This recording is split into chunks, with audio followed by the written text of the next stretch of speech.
Assalamualaikum warahmatullahi wabarakatuh. Nama saya Siti Nurul Agustiani dari kelas A1 Program Studi D4K3 Vokasi Universitas Balikpapan dengan nomor NPM 207052642. Nah, di sini saya ingin membahas safety talk tentang pemeliharaan alat medis yang ada di rumah sakit.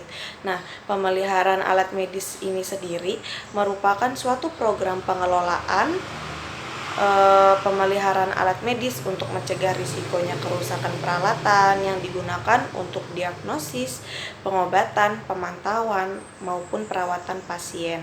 Nah, setiap peralatan medis ini dirancang sesuai dengan kebutuhan.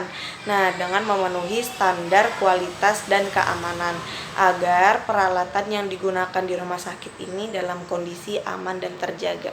Peralatan medis ini sangat membutuhkan pemeliharaan dan pengawasan untuk menghindari kegagalan fungsi alat medis, kesalahan dalam mendiagnosa dan dapat menghambat pemberian pelayanan kesehatan pada pasien, sehingga ketetapan dalam pemeliharaan serta pengawasan ini sangat dibutuhkan oleh semua alat medis. Pemeliharaan alat medis ini dilakukan pada alat medis yang siap pakai. Kegiatannya ini termasuk bagian dari tindakan pencegahan kerusakan atau preventive maintenance.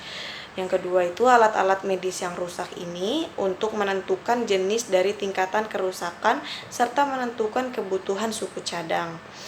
Yang ketiga, alat-alat medis ini telah dirakit kembali atau pemeriksaan uji coba atau functional test. Nah, fungsi-fungsi lain dari pemeliharaan medis itu sendiri yang pertama itu ada pengujian. Nah, pengujian ini berfungsi untuk menentukan kemampuan atau fungsi dari alat medis itu sendiri. Yang kedua itu ada medis. Medis ini berfungsi untuk pencegahan pemeliharaan. Jadi kalau misalnya alat medisnya ada kerusakan, itu bisa langsung diservis untuk pemeliharaan pencegahan. Terus yang ketiga, ketika misalnya alat medisnya rusak dan melakukan perbaikan ini sendiri itu tujuannya untuk memulihkan kondisi alat medis tersebut menjadi layak pakai. Dan selanjutnya memodifikasi alat kesehatan atau alat medis tersebut untuk mengubah kondisi pada sebagian alat medis tersebut dengan cara menambah, mengurangi, atau membentuk lain dengan tujuannya itu meningkatkan kemampuan atau daya guna materi dan keamanan dalam penggunaan. Yang kedua, tujuan kedua memudahkan atau menyederhanakan pengoperasian. Yang ketiga, mengurangi biaya pemeliharaan. Nah, peralatan yang hanya digunakan terus-menerus tanpa diiringi dengan kegiatan pemeliharaan tentu akan mengalami penurunan sisa usia pakai peralatan. Selain itu, tujuan utama dari pemeliharaan itu sendiri ialah yang pertama untuk memperpanjang usia kegunaan, apalagi bagi negara-negara yang berkembang karena kurangnya sumber daya modal untuk melakukan penggantian pada alat medis tersebut. Terus tujuan yang kedua itu untuk menjamin ketersediaan yang optimum. Peralatan yang dipasang untuk produksi jasa dan mendapatkan laba investasi atau return of investment semaksimal mungkin. Terus yang ketiga ini untuk menjamin kesiapan operasional.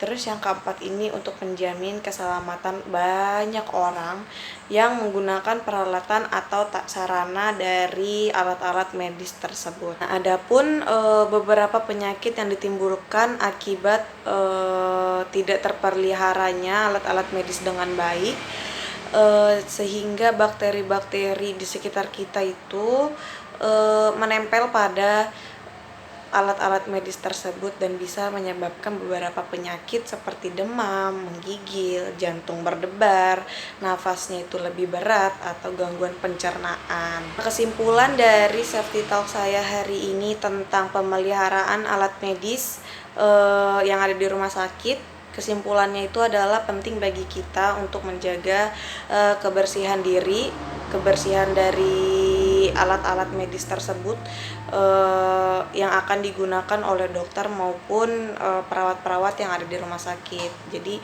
kesterilan itu dalam alat medis itu penting, dan pemeliharaan dalam alat medis itu penting karena kalau tidak dijaga maka bisa menimbulkan beberapa penyakit yang bisa merugikan orang lain. Jadi untuk dokter dan tenaga medis juga perlu memastikan kebersihan diri maupun alat-alat medis sebelum memberi tindakan medis kepada seorang pasien, karena nanti malah takutnya lebih parah penyakitnya gara-gara alat medisnya itu tidak terpelihara dan tidak steril. Sekian dari Safety Talk saya hari ini. Kurang lebihnya mohon maaf. Wassalamualaikum warahmatullahi wabarakatuh.